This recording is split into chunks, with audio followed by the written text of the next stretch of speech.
Bonjour à chacun et à chacune d'entre vous. Mon nom est Paul-André Durocher. Je suis l'archevêque de Gatineau et je vous présente aujourd'hui la 18e d'une série de vidéoclips intitulée « La messe déconfinée ». Aujourd'hui, je veux parler de la deuxième lecture que nous proclamons aux messes de dimanche et dans les grandes solennités. Cette deuxième lecture, elle est tirée des textes du Nouveau Testament, spécifiquement des lettres que l'on retrouve dans le Nouveau Testament. Dans le Nouveau Testament, il y a les 4 évangiles, il y a les Actes des Apôtres qui racontent l'histoire de la jeune Église. Il y a le dernier livre qui s'appelle l'Apocalypse de Saint Jean, qui est une vision que Jean a eue et qu'il raconte. Et tout le reste, c'est une collection de lettres. Ces lettres nous sont laissées par certains apôtres, Pierre, Jean, Jacques, surtout Paul. La plus grande collection vient de Paul. Il y a aussi une lettre d'un auteur anonyme qu'on appelle la lettre aux Hébreux. Toutes ces lettres ont été écrites à des communautés. Et lorsqu'une communauté recevait cette lettre, elle chérissait cette lettre et elle le partageait. Elle le faisait circuler. Donc, ces lettres-là, tranquillement, sont, on pourrait dire, devenues la propriété commune de ces communautés chrétiennes qui s'établissaient un peu partout à travers le monde. Et c'est ainsi que l'habitude a été prise, lorsque les chrétiens se rassemblaient, les chrétiennes se rassemblaient, de lire non seulement des textes de l'Écriture juive, mais ces lettres des premiers apôtres. Donc, dès le début, la structure de la messe, il y avait la présence de cette proclamation d'un extrait d'une lettre d'un des apôtres de Saint Paul. Pourquoi ces textes sont importants pour nous aujourd'hui? Vous savez, mes amis, quand on y pense, Jésus n'a laissé aucun texte. Ce que nous avons, ce sont les témoignages à son sujet. Les évangiles nous rapportent les gestes qu'il a posés, les discours qu'il a prononcés. Et ça, c'est essentiel pour nous. Non seulement c'est essentiel, c'est fondamental, c'est unique. Et c'est pour ça que la liturgie de la parole va atteindre son point culminant dans la proclamation de l'Évangile. Mais ces lettres revêtent une importance extraordinaire parce qu'elles nous démontrent c'est comment le message de Jésus était vécu et appliqué dans la vie concrète de ces premières communautés chrétiennes. Ces lettres nous proposent des pistes, des principes de compréhension et d'agir et d'action qui demeurent, on dit le grand mot normatif, ça demeure comme une règle de vie pour nous. Pas une règle dans le sens de dire « il ne faut pas que tu fasses ci, il ne faut pas que tu fasses ça », mais une règle dans le sens que ça nous permet de dessiner une ligne droite, de voir où nous devons nous diriger. C'est comme un compas, on pourrait dire encore mieux, c'est comme un compas pour nous qui nous indique la direction vraie, la juste direction à suivre. C'est clair que ces lettres sont difficiles pour nous à comprendre parce que le contexte est tellement lié à ce qui était vécu à cette époque-là par ces jeunes communautés, avec les controverses qui se retrouvaient, et nous ne connaissons pas très bien ces jeunes communautés-là. De fait, Paul, par exemple, va proposer des pistes de solution à des problèmes.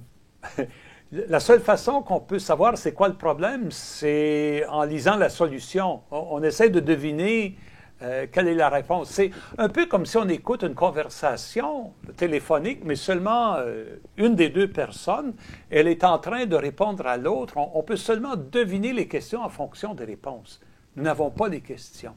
Donc, nous ne connaissons pas ce que la communauté vivait. Nous avons des réponses que Paul ou Jacques ou Jean ou Pierre leur envoyaient. C'est pour ça que ce n'est pas évident de lire ces lettres. On a besoin d'être accompagné dans la lecture. Il faut vraiment les étudier.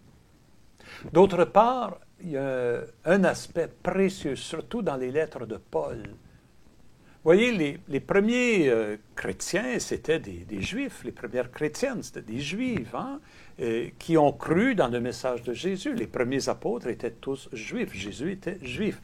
Donc, leur façon de parler de Dieu, leur façon de comprendre Jésus était enracinée dans les Écritures juives. Paul aussi était juif, mais il n'avait pas grandi à Palestine. Paul est né, il a grandi à Tars, une ville qui se trouve dans ce qui est maintenant la Turquie, donc dans un milieu gréco-romain. Il y avait certainement une communauté juive à laquelle il appartenait, mais il a grandi dans la culture grecque de l'époque, entouré par les pratiques grecques et les cultes grecs à tous ces dieux et ces déesses locales avec leurs innombrables sanctuaires. C'était le monde de Paul, ça. Il a très probablement étudié dans des écoles de culture grecque où il a appris les grands philosophes de l'époque, toujours grecs, l'art de la rhétorique, etc. Alors, Paul, on pourrait dire, il était bilingue, hébreu, araméen et grec, trilingue même. Il était aussi biculturel, la culture juive, mais aussi la culture gréco-romaine de son époque. Alors, vraiment, il a été l'instrument choisi par Dieu pour commencer le travail d'inculturation de l'Évangile, c'est-à-dire de traduire dans une nouvelle culture le message qui est toujours vrai, mais qui, on pourrait dire, est exprimé dans une autre culture. Ce n'est pas toujours évident, ça.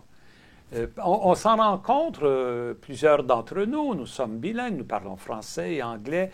Parfois, quand on essaie d'expliquer quelque chose à des gens de culture anglaise, ils ne saisissent pas tout à fait ce qu'on essaie de dire. Et parfois, eux autres essaient d'exprimer quelque chose de leur culture qui, pour nous, est difficile à comprendre. Il faut avoir baigné un peu dans les deux univers, et c'est ce que Paul a fait. Il a baigné dans ces deux univers-là. Donc, ces lettres témoignent de cet effort d'inculturation qui, pour nous, sont précieux alors que nous essayons de vivre l'Évangile dans notre culture, à nous, dans notre langage, on pourrait dire, maternel, à nous. Ce travail est toujours à reprendre, d'actualiser, on pourrait dire, de dire pour des mots d'aujourd'hui, dans des mots d'aujourd'hui, des vérités de toutes les époques. Et ce qui est intéressant, c'est que Paul, son témoignage vient non seulement un témoignage intellectuel, mais un témoignage existentiel, parce qu'il a fait l'expérience de Jésus. Et pour nous, cette expérience-là, chaque fois qu'on lit Paul, ou Pierre, ou Jacques, ou Jean, nous sommes en train d'avoir accès à l'expérience de foi de ces premiers chrétiens, de ces premières chrétiennes. Ça devient pour nous des balises dans notre propre cheminement de foi. Voilà pourquoi cette deuxième lecture, elle est si importante, même si elle est difficile à comprendre. On a un problème dans la liturgie. La première lecture est toujours choisie en fonction de l'Évangile. J'ai expliqué ça dans la vidéoclip sur la première lecture. Donc, elle est choisie en fonction de l'Évangile, mais pas la deuxième. La deuxième, nous faisons une lecture qu'on appelle semi-continue. Par exemple, alors que je vous parle, nous sommes en train de lire des extraits de la lettre. Nous commençons la lettre aux Thessaloniciens, de la première lettre aux Thessaloniciens. Et on va lire ça pour les prochaines semaines, là. On va lire un extrait du chapitre 1, du chapitre 3. C'est une lecture qu'on dit semi-continue. On va faire ça pendant plusieurs semaines. Ce n'est pas lié au thème de l'Ancien Testament ou de l'Évangile qui, eux, sont connectés. Alors, souvent, les prédicateurs vont prêcher, puis ça se comprend, c'est plus facile, on ne peut pas tout dire. Ils vont prêcher sur l'Évangile, qui est le texte essentiel, et sur les liens avec l'Ancien Testament. Et la deuxième lecture va passer en silence. Raison de plus pour chacun et chacune de nous de chercher à les comprendre, ces textes-là. De chercher des ressources qui vont nous aider à approfondir qu'est-ce que Paul essaie de dire.